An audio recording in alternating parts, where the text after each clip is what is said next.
ایک انتہائی توجہ طلب مسئلے پہ بات کروں گی۔ اس وقت جبکہ پاکستان کو اندرونی اور بیرونی کئی طاقتوں کا یکمشت طور پہ سامنا کرنا پڑ رہا ہے، وہاں پہ ایک اندرونی سازش جو کہ خاصے انٹرنیشنل لیول کی ہے وہ پروان چڑھ رہی ہے ساتھ ساتھ، اور وہ ہے revival of Bhutto. Revival of Bhutto کے بارے میں جب بھی ہم سوچتے ہیں ہمارے ذہن میں سندھ آتا ہے، لیکن اس دفعہ اگر یہ خدا نخواستہ بھٹو ریوائو ہو جاتا ہے تو اس کا بھگتان پورے پاکستان کو بھگتنا پڑے گا، کیونکہ ایک بار پھر بلاول بھٹو زرداری کو لانچ کرنے کی تیاری ہے۔ بھٹوازم ہو، بھٹوازم ناؤ نون ایز زرداری ازم، بھٹو مافیا، زرداری مافیا، سندھ کھپے، زرداری ڈپے، یہ ایک ہی ڈرامے کے وہ کئی رنگ و روپ اور وہ کئی نام ہیں جس میں کردار ضرور چینج ہوتے آئے ہیں، لیکن مقصد صرف یہی ہے کہ سندھ کے ہاری کا خون چوسنا، سندھ کے ہاری کو خون چوس کے اس قابل کا روٹی کپڑا اور مکان کی دوڑ میں اتنا مصروف رکھنا کہ وہ صرف 2 وقت کی روٹی اور سروائیول کی خاطر سر نیچے کر کے ان سے سوال کرنے کے قابل نہ رہے، اور یہ ان کا خون چوس کے اپنے بینک بیلنسز انٹرنیشنل بینکس میں اپنے جمع کر کے ان کی اولادیں ملک سے باہر پلیں، اور جب وہ ایک دفعہ اولاد کمائی کے قابل ہو جائے تو ان کو پھر سے پاکستان بھیج دو کہ جاؤ اپنے نام کے آگے بھٹو لگاؤ، اور پھر سے ایک دفعہ پھر ان کے اوپر غلام ابن غلام کے اوپر پھر سے قابض ہو جاؤ، ان کا پھر سے خون چوسو، اور وہی وشس سائیکل پھر سے چلانی شروع کر دو کہ اپنے انٹرنیشنل بینکس میں، سوئس بینکس میں اپنی پراپرٹی بنانی شروع کر دو۔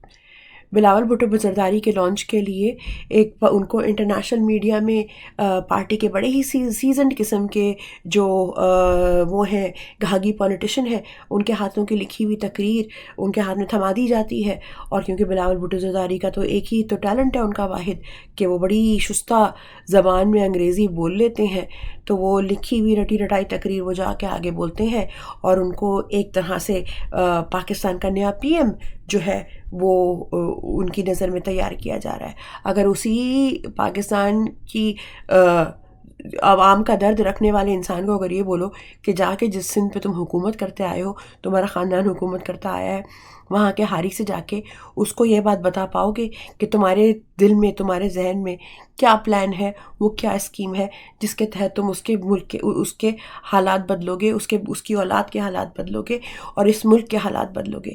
اگر اس سوال کا جواب یقیناً ان کے پاس نیل بٹا سناٹا ہوگا، کیونکہ ان کا واحد ٹیلنٹ تو صرف رٹی رٹائی انگریزی بولنا ہے۔ وہ ان سے سندھ کے ہاری کا درد سمجھنے کے لیے اس کے ساتھ بیٹھنا پڑتا ہے، اس کے ساتھ اسی کی زمین میں ننگے پیر چلنا پڑتا ہے، اس کے ساتھ بیٹھ کے سوکھی روٹی چٹنی کے ساتھ، اور کبھی کبھی صرف سوکھی روٹی کھا کے دیکھنی پڑتی ہے۔ کیا اس پورے خاندان میں کبھی کسی نے ایسا کیا ہے؟ اور کوئی بات نہیں، ایک وقت یہ بھی آئے گا کہ جب بختیور کا بیٹا بھی اپنے نام کے آگے بھٹو لگا کے یہ کہے گا کہ میں جو ہوں اس کا شہید بے نظیر بھٹو کا پوتا ہوں، اب تم میرے غلام ہو۔ یہاں تو موروثیت میں پارٹیاں ملتی ہیں اور جہیزوں میں گاؤں، اور لوگوں سمیت گاؤں۔ ایک اور چیز جو زرداری صاحب نے اپنے بیٹے کو پاؤں پہ کھڑے کرنے کے لیے اور اپنے بیٹے کو پاکستان کا سربراہ دیکھنے کے خوابوں کے چکر میں جو کی ہے، انہوں نے بڑی ایک مضحکہ قسم کی اسٹیٹمنٹ لانچ کی ہے کہ جب وہ جیل میں تھے تو انہوں نے اکانومی پہ بڑی کتابیں پڑھی ہیں، اور وہ اب پاکستان کی اکانومی بہتر، کیونکہ اس وقت پاکستان کے مین مسائل میں ایک مسئلہ معاشی بدحالی بھی ہے، تو انہوں نے یہ کہا ہے کہ کیونکہ انہوں نے معیشت میں بڑی ساری کتابیں پڑھی ہیں تو وہ $100 بلین جو ہے نا پاکستان کے لیے لانے کو تیار ہے۔ اب وہ $100 بلین اپنے بیٹے کے گردے تو بیچ کے لانے نہیں والے، بلاول کے گردوں کے $100 بلین کوئی دینے نہیں والا، اپنے بھی ساتھ میں 2 گیٹ ڈالنے تو بھی اتنا پیسہ نہیں دینے والا۔ بلاول کتنا بھی اچھا انٹرٹینر ہو، $100 بلین اس کے بھی نہیں ملنے والے۔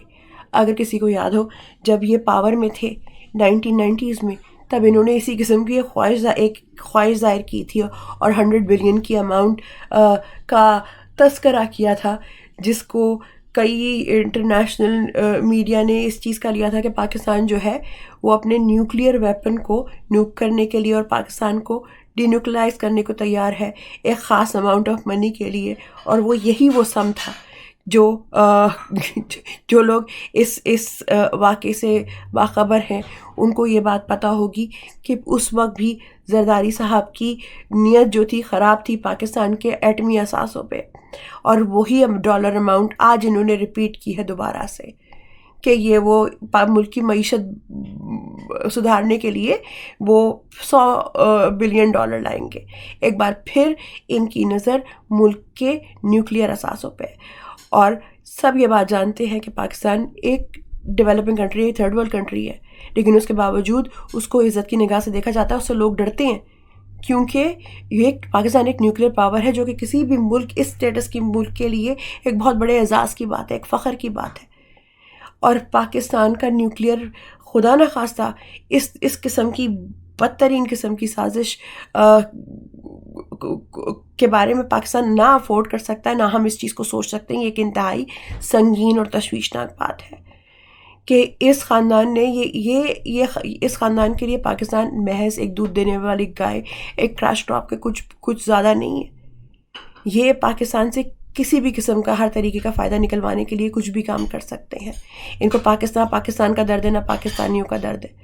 یہ کسی بھی ایکسٹینٹ تک جا سکتے ہیں. پاکستان کو اس سے نقصان پہنچے یا کیا، ان کو تو صرف کھپے اور صرف کھپے. تو یہ جو چیزیں ہم لوگوں کو دکھ رہی ہیں، ایک عام انسان کو یہ چیز دکھ رہی ہے جو صاحب اقتدار لوگ ہیں، کیا ان کو یہ چیز نہیں دکھ رہی؟ کیا وہ لوگ یہ نہیں دیکھ رہے کہ ملک کس ڈگر پہ جا رہا ہے، یہ ملک کو کس نہج پہ پہنچانے کو بیٹھے ہوئے ہیں؟ پاکستان کی عوام ایک غیور عوام ہے. پاکستان کا نوجوان ایک ذہین نوجوان ہے. وہ عزت سے زندگی جینا چاہتا ہے. وہ دنیا کی آنکھوں میں آنکھیں ڈال کے دنیا کے سامنے سر اٹھا کے جینا چاہتا ہے. پاکستان کو جو نیوکلیئر پاور بنایا تھا وہ بھی ایک پاکستانی نے بنایا تھا. لیکن ان خاندانوں کی، چاہے وہ شریف خاندان ہو چاہے وہ زرداری، ان کی ہمیشہ سے یہ کوشش رہی ہے کہ پاکستان سر جھکا کے، کیونکہ جب آپ اس قسم کے حرکتیں کرتے ہو تو پھر آپ دوسروں کے ڈیپینڈنٹ ہو جاتے ہو، آپ کی خود مختاری ختم ہو جاتی ہے. ایک طرف ملک کا وہ لیڈر ہے جو کہ عوام کی چوائس بھی ہے، وہ یہ کہہ رہا ہے کہ ملک کا اگر دفاعی بجٹ بھی کم ہو جاتا ہے تو یہ ملک کی بقا کے لیے، سلامتی کے لیے خطرہ ہو جاتا ہے، اور ہم نے اپنے ملک کو کمزور نہیں ہونے دینا. ہم اپنے ملک میں پیسہ لائیں گے، لیکن ہم اپنے ملک میں پیسہ لانے کے لیے ہم اوورسیز پاکستانیوں سے ریکویسٹ کریں گے، ہم ملک میں انڈسٹریز وہ کریں گے. اور ایک طرف وہ پارٹی ہے جو نہ کہ صرف پاکستان میں موجود لوگوں کی حق سلبی کرتی ہے، بلکہ اوورسیز پاکستانیوں کے لیے پارلیمنٹ میں انتہائی غیر پارلیمانی زبان یوز ہوتی ہے. ہم اوورسیز پاکستانیوں کے لیے یہ الفاظ یوز ہوتے ہیں، یہ زبان استعمال کی جاتی ہے کہ یہ اپنی اوقات بھول گئے ہیں. پاکستانی اگر ملک سے باہر بھی ہیں تو وہ اپنے حق حلال کی کماتے ہیں. کوئی بھی گھر بٹھا کے ان کو آ کے ڈالرز نہیں دے رہا ہوتا، لیکن جب ملک کو ضرورت ہوتی ہے وہ اپنے بینک اکاؤنٹس کیا، وہ اپنے دل کھول کے نچھاور کرتے ہیں اپنے ملک سے. یہ محبت ہے اوورسیز پاکستانی کی، اور اس محبت کا صلہ یہ دیا جاتا ہے کیونکہ ہم غلامی سے انکار کرتے ہیں تو ہمیں یہ کہا جاتا ہے کہ تم لوگ اپنی اوقات بھول رہے ہو. اور یہ پارلیمنٹ میں یہ زبان یوز ہو رہی ہے، یہ اس پارٹی کے لیڈران یہ زبان یوز کر رہے ہیں. کیسے آپ لوگ سوچ سکتے ہیں؟ اتنا ظلم کیسے کر سکتے ہیں آپ پاکستانیوں پہ اور اوورسیز پاکستانیوں پہ؟ کیسے آپ یہ ان لوگوں کو ہم پہ مسلط کر سکتے ہیں؟ ہمارا حق، پاکستان کی عوام اپنا حق رائے دہی، اپنا ووٹنگ کا حق، اپنا محنت کرنے کو تیار ہے. ہم نے محنت سے کب انکار کیا ہے؟ پاکستانیوں نے کبھی محنت سے انکار نہیں کیا. پاکستان ایک جمہوری ملک ہے، ہمیں اپنا جمہوری رائٹ چاہیے.